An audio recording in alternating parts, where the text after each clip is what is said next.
10 seconds, 5 seconds.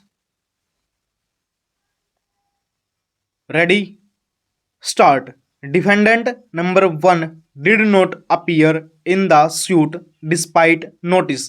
The two defendants respondents, however, appeared before the trial court and filed separate applications under Order 37, Rule 3 of the Code of Civil Procedure for permission to defend the suit.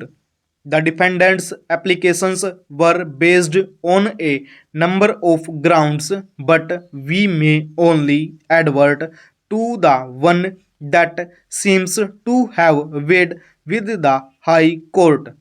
It was contended on behalf of the respondents that since the plaintiff appellant had got a promissory note executed in its favor by the borrower, defendant number 1, and had further made the borrower create an equitable mortgage in its favor by deposit of title deeds, they would be absolved of their liability in terms of Section 139 of the Contract Act.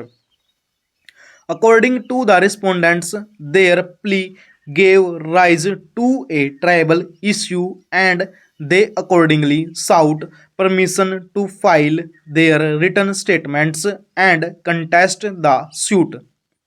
The trial court, by its judgment and order, examined all the pleas, including the one based on Section 139 of the Contract and Act, and found and held that none of the pleas raised by the defendants gave rise to any substantial defense against the claim of the plaintiff.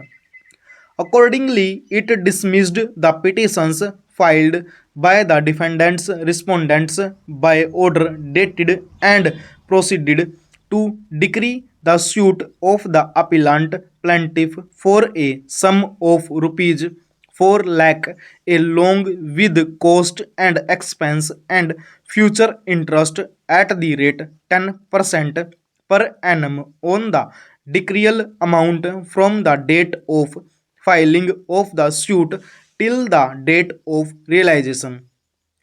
In appeal, the Delhi High Court, as noted above, set aside the order and decree passed by the trial court and directed it to allow the defendants respondents to file their written statement and proceed to try the suit from that stage.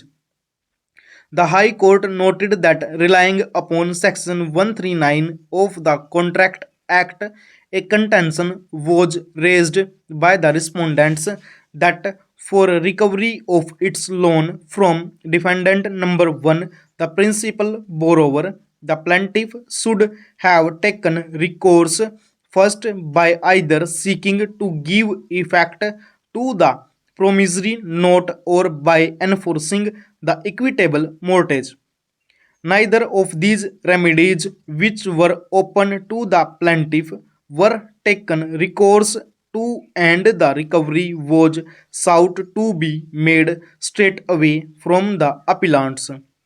The High Court further held that the trial judge fell into error in holding that Section 139 of the Contract Act had no application to the facts of the case. According to the High Court, this was beyond the scope of deciding an application for leave. Full stop.